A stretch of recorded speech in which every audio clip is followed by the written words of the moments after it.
Hi guys, just a quick update from the campaign trail. Yesterday the EU Council signed off on the Migration and Asylum Pact, but Ireland and Denmark chose not to vote yesterday. But that changes nothing because Ireland, we sent, in my opinion, those clowns, Maria Walsh, Sean Kelly, out to Europe, and they signed off on this EU Migration Pact.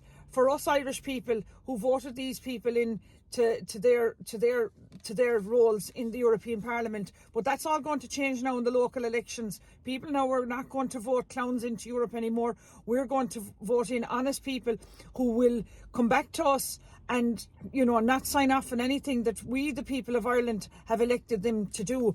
But so basically now what's happening is the government and all the opposition TDs and all the senators in government have now, said we'll forget now and we'll keep a low profile on this EU Migration Pact in the hope that it'll go away now before the local elections and the European elections. But this is not going away.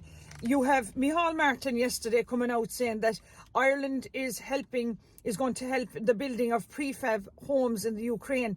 He said we need to be world leaders and to continue to provide assistance to the Ukrainians. Then you have Michael McGrath, Fianna Fáil, saying, look, we're cutting the Ukrainian payments now from €232 a week to €38.80 from the Ukrainians coming from March.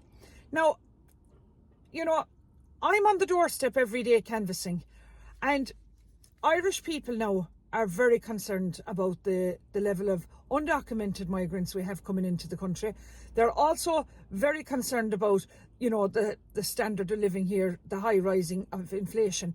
Like one old age pensioner pointed out to me and said yesterday to me on the doorstep, Michelle, can the government not increase the old age pension?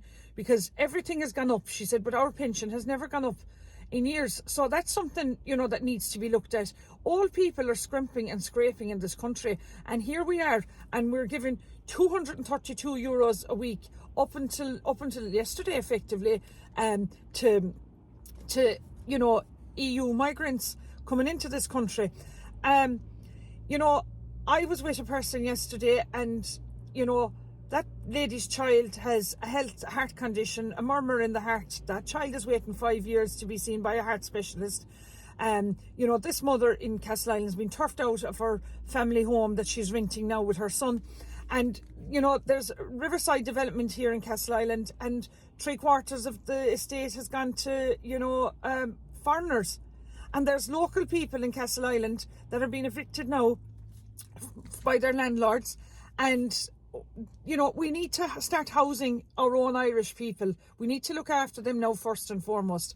Then there was a case then where, farmers are being wrongly, in my opinion, reported for spreading slurry out of season by, people that have, in my opinion, some malicious agenda against a farmer.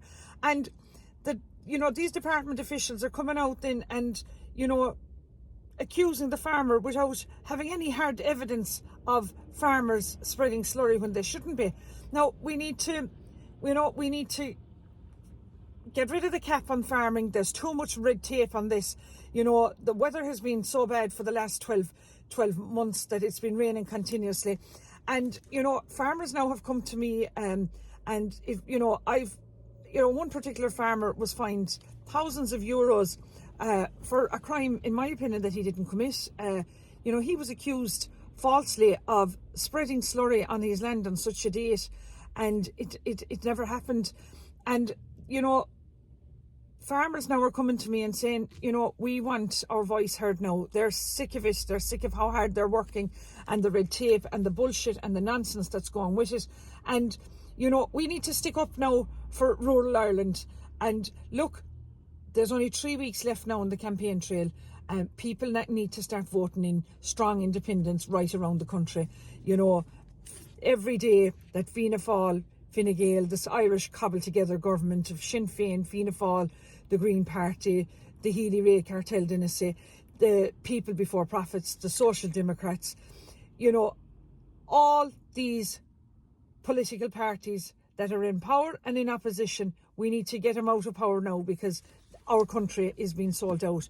And the Irish taxpayer, the Irish worker, the ordinary Joe Soap getting out to work every day is disgusted now at what all these foreigners, in my opinion, are getting for free.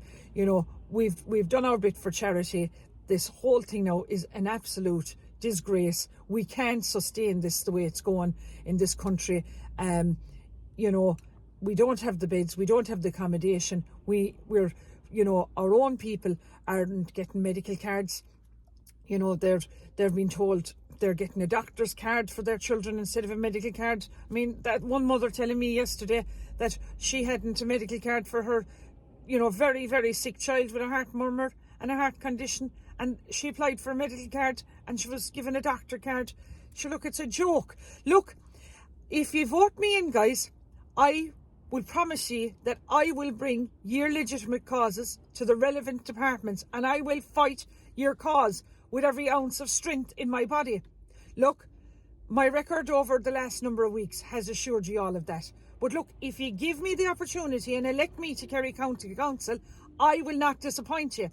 Look, I am keen on my county, and I'm asking you, the great people of the Castle Island electoral area, to vote number 1 for me, Michelle Keane. Goramila Mahagot.